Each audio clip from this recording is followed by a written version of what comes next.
All right. So, like we were discussing last week about the Kal Shakti or the Kala Chakra, the discovery, where it is used is the in the cleaning. We are given this Kal Shakti so that we can perform cleaning. And those of you like recently in the sense few years back, Daji introduced this golden liquid cleaning. I don't know how many of you got a chance to apply and practice it. The cleaning, why cleaning became unique to heartfulness? Because the process of cleaning, originally understood from the scriptures, is that you have to live through your what is called bhoga. Bhog means to go through, simply translation. Bhog is to go through. You have to go through to burn the impressions, samskaras we have accumulated through going through the life. That is what Bhog means. So, but what is happening in the process, the amount of things we are losing, but we are accumulating multifold. If I lose X impressions in this life, I'm already accumulating million X. So when do you think we'll exhaust all these samskaras? So it is one in billion. So in every generation, one person probably is able to do it because they've already exhausted their impressions through many lives. Or somehow they're living such a life that they're not forming any impressions anymore. So that's why to not to form impressions, the scriptures kept saying, don't have any desires, don't develop detachment. All these instructions were given to you mainly not because it will add some value to you. All that it does is it will not allow you to develop new impressions. So you have to live a very, very disciplined, ascetic life. Well, I have a question about that. Yes. Is it basically if you live a simple life and have a less complex, a simple environment, that you accumulate less impressions? A friend of mine, a colleague of mine, said he knew he had a friend who was like 77 years old, Uh-huh. went back to Mexico, came back 2 years later, and he looked old and decrepit when he left. When he came back, he looked like a young and vigorous 60-year-old. And he Uh-huh. said, "What happened? I mean, you really, I didn't think you were going to live another year when you were here." And he said, "Oh, I live on the ranch and I don't have any stress. There's nothing going on. And, I just eat simple food over there. And I mean, is that it? Is it the complexity of our environment that puts so much more impressions on us now?" Yes, of course. I mean, we are hooked on to the cell phones, we are hooked on to the news, we are constantly feeding negativity to into ourselves. I mean, obviously, it will have an impact. So the more simply life we simplify, the entire body starts rejuvenating. So Well, the then it other, seems like we're doing things backward. of course, Instead of going for the simple life to begin with, we make our life complex, going for more and more things, right, just to have to work to remove those impressions. correct. So that's why we are forming more impressions, right? The more complex we make our lives, we are making more impressions.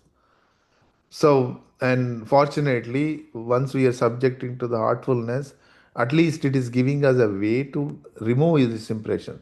But what happens, I'll tell you, when you remove these impressions, the lightness it creates within us tells us when I'm again going back to forming those impressions, it'll create some heaviness.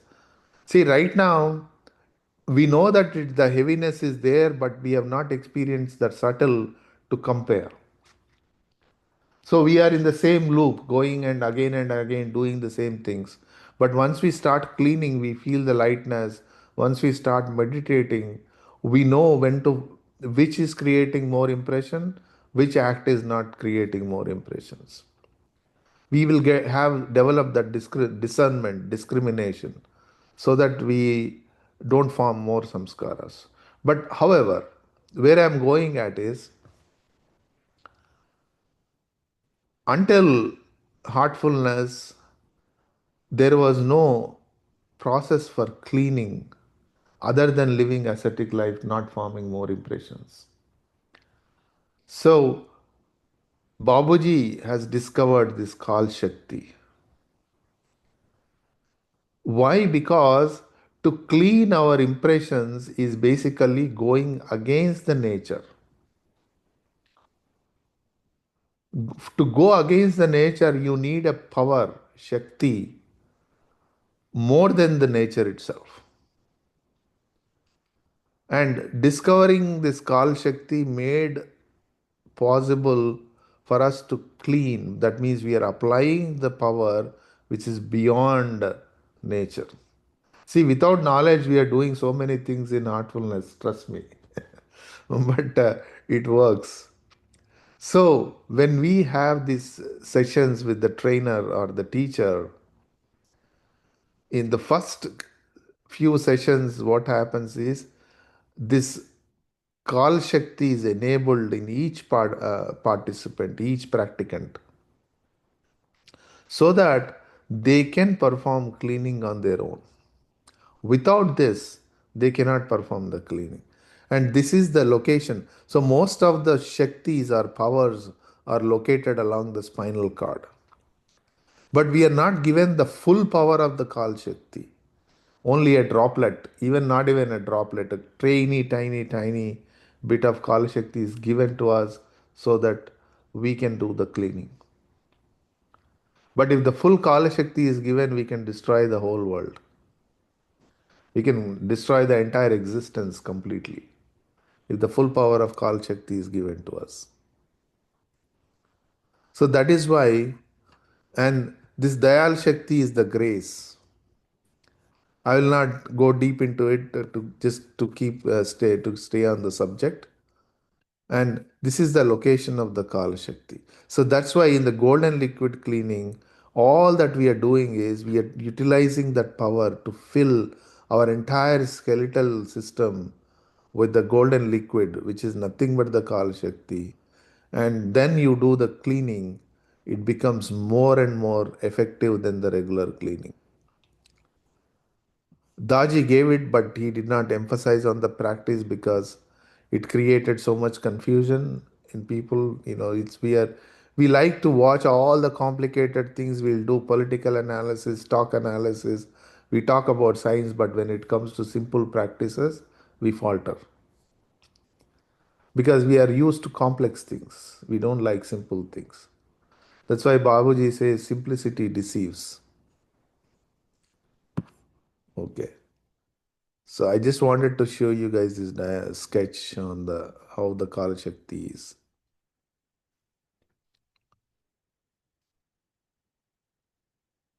All right. So refer to the sketch, last three bones of the spinal cord. What is this? This is lumbar, right? So anyway, so the that's about the Kal Shakti.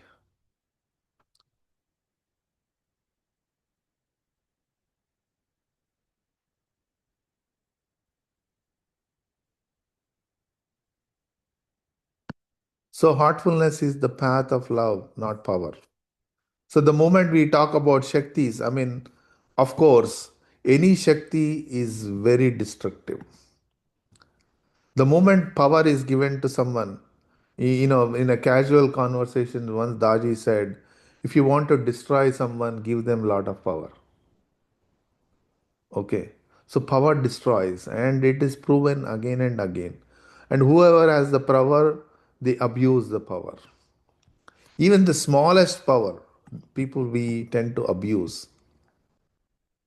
So here That's why I said the Kala Shakti, the power to clean is given to us, imparted into us in a tiniest fraction. Other than your own cleaning, you cannot apply it anywhere for anything else.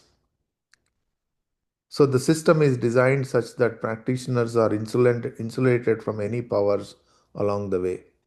So there are so many powers. If you one, if you read Reality at Dawn, he talks about um just by reaching the second point, one can gain.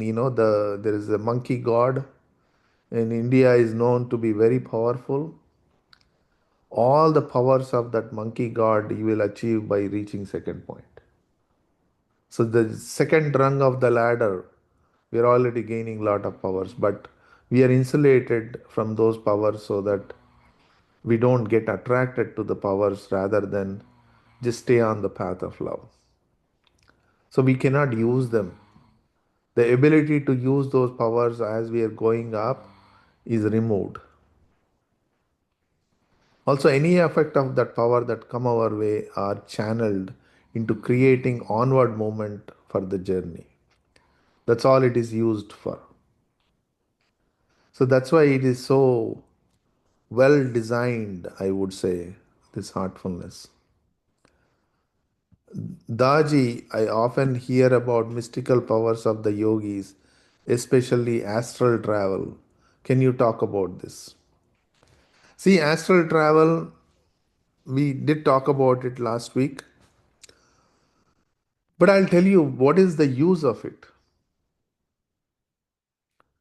The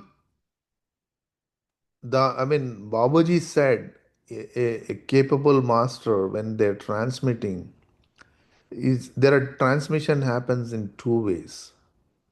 Suppose when we are giving a meditation session to, just like, in the last Bandara, there are about 45,000 people. When you are giving transmission, and how do you work very specific required work for each individual, right?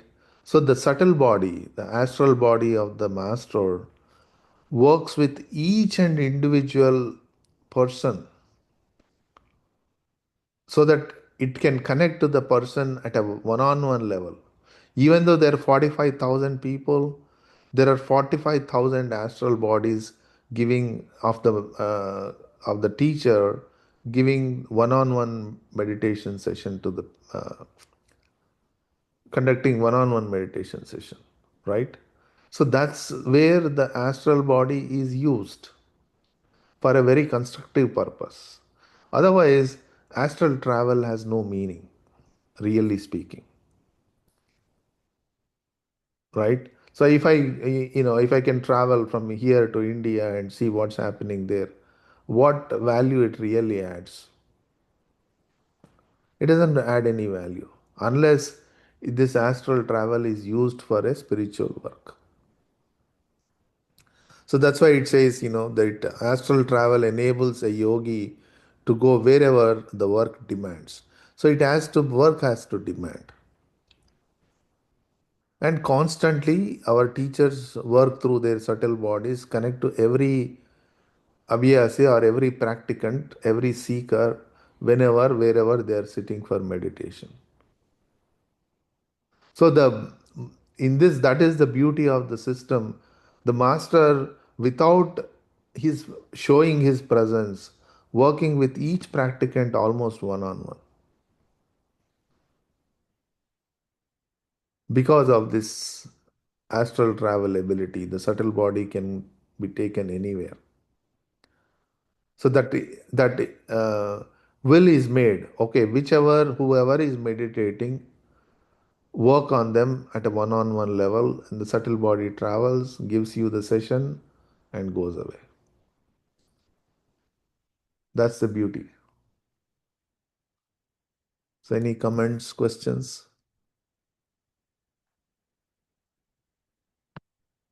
All right.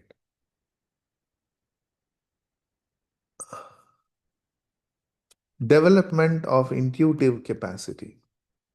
Intuition is inner guidance in the form of an inspiration. These inspirations can come during meditation or when you are in meditative state, or sometimes even in dreams, simplicity, purity, and selflessness create the conditions for intuition to arise. So, intuition happens only, to me, meditation is nothing but reaching that intuitive state.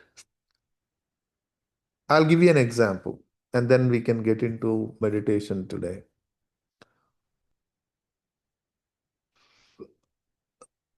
See, suppose you are thinking about a problem and you don't have a solution, you're constantly going over it. And now, earlier people used to Google, now you go to Chat GPT, but still you don't find the answer. What do? You say to heck with the problem, and then you probably go for a walk or go to sleep or watch TV or do something. But after some time, suddenly something pops up in your mind and says, hey, maybe I can approach the problem this way. That's intuition. So when you left the problem mentally and not actively thinking about it, when you are not actively thinking about it, it goes into the deeper state of consciousness. That same problem. When it goes to the deeper state of consciousness, the the inner, what should I say, inner essence gives you that intuition on how you can work on that problem. So to me, meditation is when the problem goes into the deeper state where it comes back with an answer. That time gap is true meditation. And it's happening to us almost in everyday life. Similarly, when we sit consciously for meditation, we have to feel this problem that I must meet with my maker when before you sit for meditation. It's almost like how you want to solve this external problem. Now you are truly feeling that inner problem.